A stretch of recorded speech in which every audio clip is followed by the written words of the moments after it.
এই আসনে কার জনপ্রিয়তা বেশি? সমানে সমানে। এবার বিএমপি ছাড়া আর আসবো কেটা? আমার পলিটিক্স বিষয়ে কোনো ধারণা নাই, এই জন্য আমি কিছু বলতে পারবো না। এখন সব কিছু ডিপেন্ড করে সুষ্ঠু নির্বাচনের উপর। জামাত আসার 90% মনে হইতেছে। এই আসনে এইবার তো আশা করি বিএনপি আসার কথা। অতীতের তুলনায় সুষ্ঠু হবে, শান্তশিষ্ট হবে, সেটা আশা করি। যদি তার মেয়ে থাকে এর কাছে বিবাহ দিতেও রাজি, কিন্তু ক্ষমতা এলে আর শেষ। বিএমপি সবচেয়ে বেশি এই এরিয়া। এবার ক্ষমতা দাঁড়িপাল্লা আসতে পারে। এখানে নির্বাচনে আমাদের উচিত সবার আগে প্রতীক না দেখে মানুষ দেখে ভোট দেওয়া। কম্পিটিশন হবে আর কি দুটোটার মধ্যেই। আমরা এখন আছি ঢাকা 10 আসনে। এই আসনে প্রতিদ্বন্দ্বিতা করছে বিভিন্ন রাজনৈতিক দলের প্রার্থীরা, তবে হাড্ডাহাড্ডি লড়াই চলছে বিএনপি ও জামায়াত প্রার্থীর মধ্যে। ঢাকা জার্নালের নির্বাচনী অনুষ্ঠান পথে ঘাটে নির্বাচনে আমরা তুলে ধরার চেষ্টা করব ঢাকা 10-এ ভোটাররা কাকে চায়।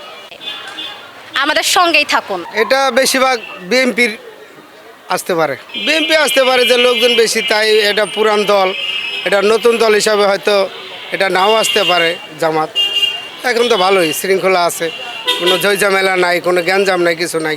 এবারে আসলে জনগণের মতামত যাইতেছে যে কেউ বলতেছে জামাত যাইতে পারে, আবার কেউ বলতেছে বিএনপি দানিশিস যাইতে পারে। তবে বেশিরভাগ মানুষের এই দানিশিস নিয়ে সিদ্ধান্ত। তবে এবারের নির্বাচন আশা করি অতীতের তুলনায় সুষ্ঠু হবে, শান্তশিষ্ট হবে, সেটা আশা করি। আর জনগণ যাকে সাপোর্ট করে সেই নির্বাচিত হবে। কারণ সাধারণত দেখা যাইতেছে সামাজিক দৃষ্টিতে বিএনপির সাধারণত জনসংখ্যা বেশি।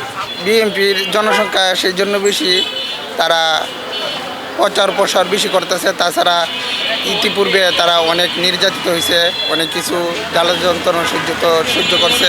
তো সেই হিসাবে তারা প্রচার প্রসারণা বেশি চলছে। সেই হিসাবে এর ধারাবাহিকতায় আমি বলতেছি বিএনপি যাওয়ার সম্ভাবনা বেশি। অ্যাকচুয়ালি রবুল ভাই আসবে, জেন্টেলম্যান, ভদ্রলোক। ওই দিন মসজিদে দেখলাম সে খুব সুন্দরভাবে আমাদের ব্রিফিং করলো, তাকে খুব ভালো লাগছে। আমার পলিটিক্স বিষয়ে কোনো ধারণা নাই, এই জন্য আমি কিছু বলতে পারবো না। আমি মনে করি বর্তমানে দাঁড়িপাল্লা জামাতের এইটা ফর্মটা ভালো, তাদেরকে একবার সুযোগ দেওয়া উচিত। এ পর্যন্ত কেউ আসি নাই। আর আওয়ামী লীগ যেহেতু ইটি করে গেছে অনেক কিছু, আর বিএনপি পূর্বে অনেক কিছু করছে, এটা সবাই জানে কম বেশি। সেই অল ওভার ক্যালকুলেশনে জামাত আসার সম্ভাবনা বেশি মনে করি আমি। এই আসনে এইবার তো আশা করি বিএনপি আসার কথা।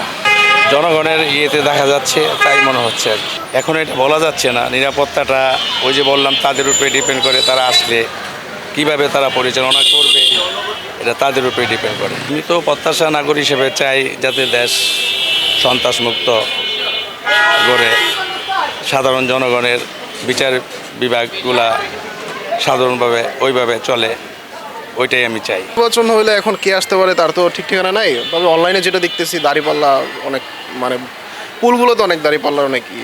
এখন সব কিছু ডিপেন্ড করে সুষ্ঠু নির্বাচনের উপর। আমরা অবশ্যই জনগণ 17 বছর পর ভোট দিব, আর আমরা সবাই জানি বিগত সময় আমরা ভোট দিতে পারিনি।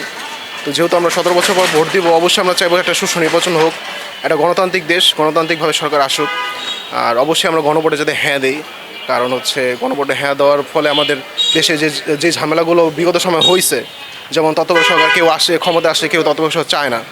আবার দেখা যাচ্ছে যে আপনার বিচার ব্যবস্থা স্বাধীনভাবে কাজ করতে পারে না। তো সব কিছু মিলিয়ে আর কি আমরা গণভোটে যাতে হ্যাঁ দিই, সব জনগণের উচিত গণভোটে হ্যাঁ দেওয়া। আর গণতান্ত্রিক দেশ, যার যে প্রতীক ইচ্ছা সবাই তার নিজ নিজ প্রতীকে ভোট দিবে। আশা করা যায় আমরা সবাই যে প্রতীকে ভোট দেবো ওই দলটাই ক্ষমতা আসবে। নির্বাচন কমিশনের যে বিধি শৃঙ্খলা আছে ওইগুলো অমান্য করছে। যেমন নির্বাচন কমিশন বলছে কালার ফেস্টুন দেওয়া যাবে না, কিন্তু আমরা রাস্তা আসবে তাকে অনেকেই কালার ফেস্টুন দিচ্ছে। তো এইগুলো আর কি প্রশাসনে আরও উচিত কঠোরভাবে দমন করা। এখানে নির্বাচনে আমাদের উচিত সবার আগে প্রতীক না দেখে মানুষ দেখে ভোট দেওয়া। একজন স্বাভাবিক জনগণের বা স্বাভাবিক নাগরিকের যারা আছে অতি সচেতন, তারা অবশ্যই প্রতীক না দেখে আপনার যে তার নিজ আসনে যে এমপি দাঁড়িয়েছে ওই এমপির প্রিভিয়াস যে কার্যকলাপ আছে ওইগুলো আর কি দেখা, যে তারা কেমন কাজ করেছে জনগণের জন্য। তো ওই অনুযায়ী আর কি আমরা ভোট যাতে দিই। এই আসনে কার জনপ্রিয়তা বেশি? সমানে সমানে মানে তো হাড্ডাহাড্ডি লড়াই। এখন ওটা 12 তারিখের পরে বোঝা যাবে কে আসবে। আগে আন্দাজে কাকে বলবো, যে আল্লাহ যাকে ক্ষমতা আনবে সে আসবে, যে ভালো কিছু করবে সে আসবে। আগের থেকে আমরা আন্দাজে কিভাবে বলবো যে অমুক আসবে। যেগুলো দিচ্ছে এগুলো তো আশা করি যেগুলো বলতেছে এগুলা করতে পারবে। মেনটেন করতে পারবে। আমরা ব্যবসায়ী মানুষ, আমরা চাই অন্তত যাতে ঠিকমতো ব্যবসা করতে পারি, যে দলে ক্ষমতায় আসুক যাতে ব্যবসা এটা ঠিক থাকে।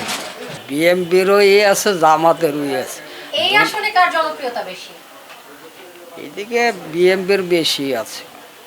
কেন মনে হলো যে বিএনপির জনপ্রিয়তাটাই বেশি? বেশি বেশি বিএমপি সবচেয়ে বেশি এই এরিয়া। এই কারণে মনে হলো এটা জিয়াউর রহমানও ভালো দেশ চালাইছে, খালেদা জিয়াও ভালো চালাইছে, এই কারণে এই এরিয়াটাই বেশি সমর্থন। আর আমাদের তো ঢাকা 1 আসন বাড়িয়া, মানে আমাদের এই বিএমপির ঘাঁটি হয়েছে ঢাকা 1 আসনেই, নবাবগঞ্জ।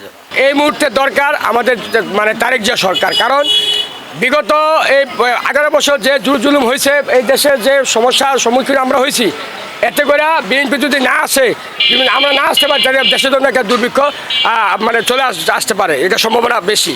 কারণ বিএনপি তিনবার এই দেশে সরকার গঠন করছেন, এই কারণে আমাদের তারেক জিয়া বর্তমানে দরকার। তারেক জিয়া একদম ভদ্র মানুষ, ভালো মানুষ, উনি এই দেশটা সুন্দরভাবে চালাতে পারবে এবং বহির্বিশ্বের সাথে ব্যবসায় সুসম্পর্ক রাখতে পারবে বলে আমি আশা করি আর কি। বিএনপি আসবে কেন মনে হলো? আরো তো অনেক প্রার্থী আছে। প্রার্থীরা আসতে পারবো না তো, বিএমপি সরকার আসবে এবার বিএমপি ছাড়া আর আসবো কেটা?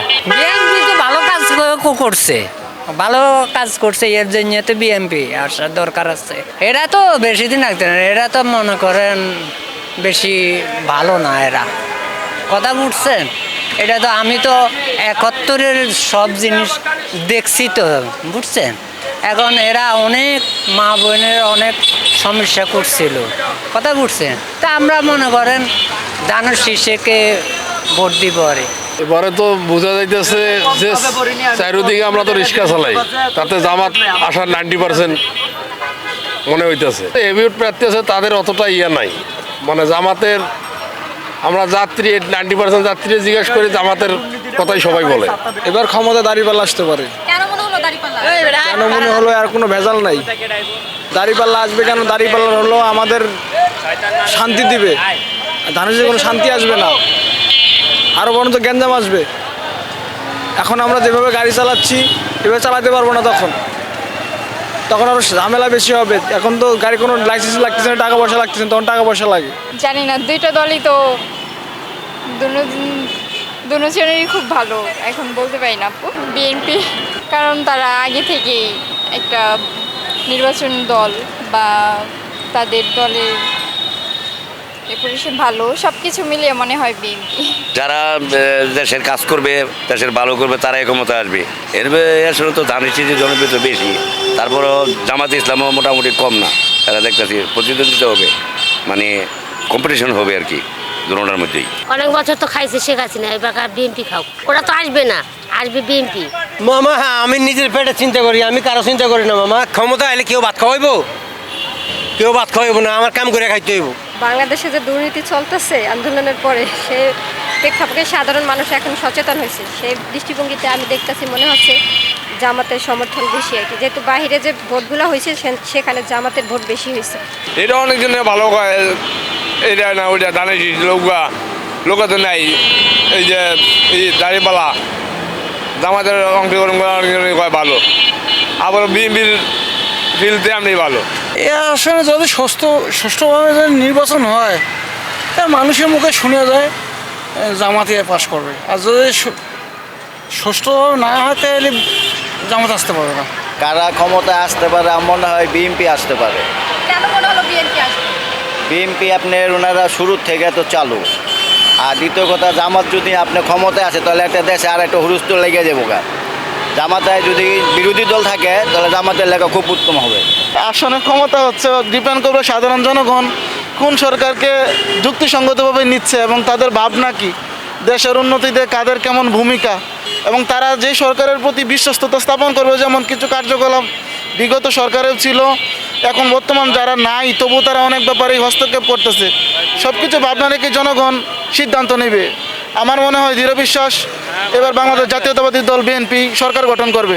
পরিবেশ আলহামদুলিল্লাহ ভালো, আমি যা দেখতে পারতেছি সব মিলে ভালোই চলছে, সবাই প্রচারণা করতে পারতেছে। শুধু ঢাকা 8 আসনটা একটু অন্যরকম, ওইখানে আমার একটু অন্যরকম মনে হয়। কিন্তু মানে এক পক্ষ আর এক পক্ষকে দোষারোপ করবে, এটা ঠিক না। আমি আমার প্রচার করব, উনি ওনার প্রচার করবে, এটাই আমি চাই। এই মনোভাবনা থাকার দরকার। সাধারণ লোক বা তো মনে কোনো আশা আকাঙ্ক্ষা কিছু বুঝতে পারে আগে তো নির্বাচন থেকে আনন্দ ফুর্তি তো কিছু বুঝুন যায় অন্ত হাসরের ময়দানের মতন চুপচাপ বুঝলেন না? এইটা দেখেন আপনার কোনো একটা ইয়া নাই। আগে তো নির্বাচনে কত আনন্দ ফুর্তি গানা বাজনো কত ডাকডন অনেক কোনো ইয়া নাই কা যার যার পক্ষে হ্যাঁ কোথায় জানো আমাকে দিলের ভিতরে কী আছে এরা ইলেকশনের সময় বোঝা দেবো কে কোন দিকে দিব।